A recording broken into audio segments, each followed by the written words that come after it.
Masa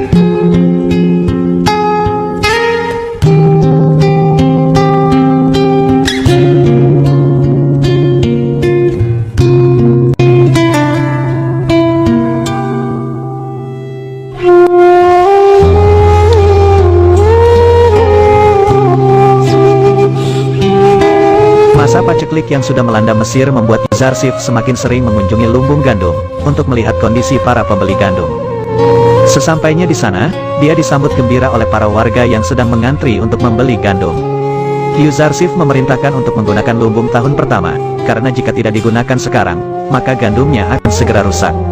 Sementara itu Zulaikha yang ada di lumbung gandum, segera menuju ke sana. Sesampainya di sana, dia malah bersembunyi di balik pelayannya, yang padahal Yuzarsif sempat berhenti karena melihat sosok wanita yang ada di dalam mimpinya. Pelayannya pun lalu menanyakan kenapa Zulaikha bersembunyi. Ternyata Zulaikha tidak percaya diri karena dengan wajah jelek dan tuanya, dia akan malu di hadapan Yuzarsif. Zulaikha hanya sekedar ingin melihat sosok Yuzarsif saja.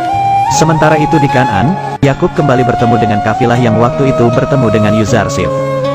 Yakub kembali menanyakan kepadanya, apakah sudah mendengar kabar dari anaknya Yusuf?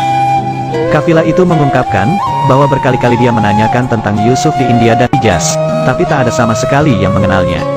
Yakub merasa entah mengapa, ia berpikir Yusuf ada di Mesir, sejak kafilah itu menyampaikan pesan dari seorang pemuda dari sana.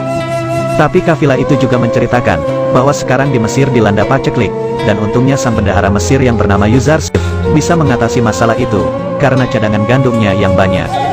Yakub mengatakan jika nama Yuzarsif itu mirip sekali dengan nama Yusuf anaknya. Akan tetapi, Benyamin berpikir, bagaimana mungkin Yusuf kakaknya menjadi seorang bendahara di negeri Mesir. Setelah tahu jika negeri Mesir dilanda paceklik, Yakub pun segera menyuruh Benyamin untuk berhemat bajan makanan, karena kemungkinan besar Kan'an juga akan dilanda paceklik. Melihat sungai Nil yang dulunya dialiri banyak sekali air, sekarang terlihat sangat kering, dan hanya menyisakan sedikit saja air di sana. Hal itu membuat beberapa warga sedikit tidak percaya, jika sungai terbesar negeri mereka benar-benar mengering. Sementara itu para pendeta sangat merasa kesal, karena Yuzarsif berhasil menarik simpati kalangan orang miskin, bahkan kalangan pejabat Mesir. Anikmahu semakin khawatir, karena sedikit demi sedikit, Yuzarsif mampu menyingkirkan lawan-lawannya tanpa kekerasan sedikitpun. Salah satu pendeta lalu mengungkapkan, bahwa 1 tahun sudah berlalu, dan masa paceklik terus berlanjut. Jika mereka tidak membeli gandum, maka mereka tidak akan bisa makan. Anikmahu mengatakan, bahwa hal itu tidak usah dikhawatirkan, karena mereka mempunyai harta yang sangat banyak di kuil untuk membeli gandum nantinya. Para pendeta pun segera pergi ke lumbung untuk membeli gandum, akan tetapi mereka sangat kaget, karena harga yang diberikan ke para pendeta adalah 3 kali lipat dari harga yang dibeli warga lain. Hal itu karena para pendeta dianggap sebagai orang kaya, berbeda dengan para warga yang lainnya. Para pendeta pun mengungkapkan, jika semua yang dimiliki oleh pemerintah, berasal dari Dewa Amun. Namun dengan nada menyindir, petugas berkata bahwa semua berkah ini datang dari Tuhan Yang Maha Esa dan Yuzarsif, bukan dari Amun. Bahkan Amun untuk mengenyangkan perut para pendetanya tidak bisa. Setelah dipermalukan lagi, para pendeta pun akhirnya pergi dan tidak jadi untuk membeli gandumnya. Setelah itu terlihat para pelayan Zulaikha, meminta gandum secara gratis kepada petugas. Namun setelah petugas melihat catatan, mereka bertiga adalah budak dari Zulaikha, dan Zulaikha lah yang bertanggung jawab untuk membeli gandum. Mereka tidak berhak untuk mendapatkan gandum secara gratis. Jika memang mereka mau minta secara gratis, maka Zulaikha harus memerdekakan mereka semua. Karena peraturan mengatakan, jika budak yang merdeka akan ditanggung oleh pemerintah, sedangkan budak yang bertuan, akan ditanggung oleh majikannya. Tapi karena petugas itu merasa kasihan, akhirnya mereka bertiga diberi sedikit gandum untuk beberapa hari saja. Para pendeta yang telah dibuat malu, menemui Anikmahu, dan mengungkapkan semuanya. Jika harga gandum untuk mereka sangatlah mahal, Anikmahu pun berpikir, jika dia menjadi Yuzarsif, dia juga akan melakukan hal yang sama kepada semua musuhnya. Akan tetapi Anikmahu akan berusaha berbicara dengan Akhnatun, dan akan meminta gandum secara gratis untuk kuil, atau memberikan harga yang murah kepada para pendeta. Anikmahu juga berpikir, jika sekarang iman rakyat kepada Amun, sudah tidak seperti dulu lagi. Karena bisa dilihat dari kunjungan kuil yang mulai sedikit, dan hanya beberapa orang saja.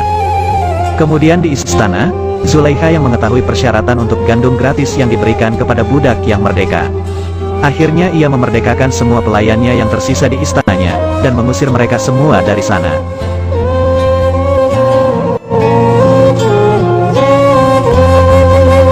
Pada akhirnya, para pendeta mendatangi Akhnatun dan mengungkapkan kekecewaannya terhadap peraturan yang diberikan oleh Yuzarsif. Jika para pendeta harus membeli gandum dengan harga yang mahal, mereka berdalih bahwa mereka adalah para abdi rakyat, yang tak pantas untuk diberikan harga yang mahal.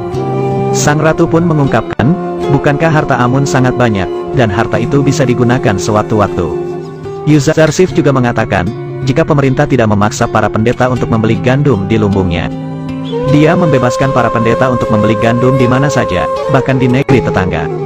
Anik Mahu yang mendengar perkataan itu pun mulai berpikir, dan pada akhirnya mereka semua pergi dari istana dengan rasa malu yang luar biasa. Yuzarsif lalu mengungkapkan kepada Akhnatun, jika para pendeta akan membeli gandum dari pemerintah nantinya.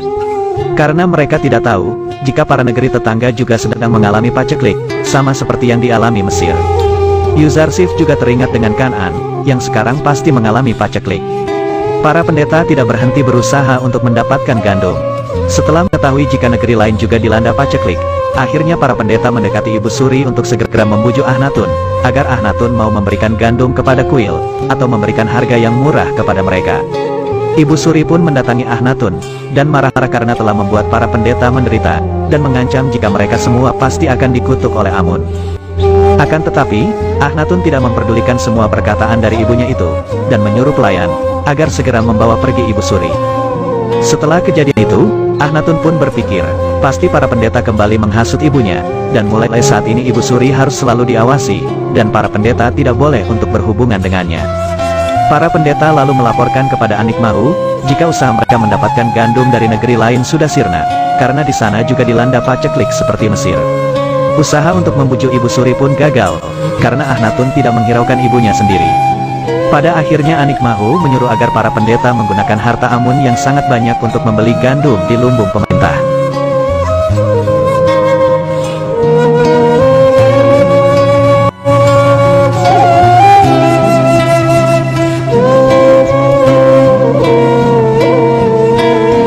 Setelah mengambil harta Amun, para pendeta lalu mendatangi lumbung, dan membayar dengan harga yang sudah ditetapkan, yaitu 3 kali lipat dari harga biasa.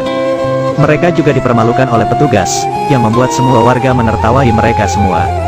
Para warga juga mengungkapkan, jika hadiah dan persembahan dari rakyat untuk dewa, malah dipakai oleh para pendeta demi diri mereka sendiri. Sementara itu, Zulaikha yang sekarang hidup terlunta-lunta, mulai buta dan tidak bisa melihat. Karena setiap hari dia hanya bisa menangis. Kedua pelayannya pun kembali ke istana untuk menemui Zulaikha dan membuatkan makanan untuknya. Mereka berdua sangat merasa kasihan dengan mantan majikan itu, dan berharap bisa tinggal di istana lagi. Karena sejak kecil mereka berada di istana, dan tak memiliki tempat tinggal. Zulaikha pun menyetujui saja mereka berdua tinggal di sana.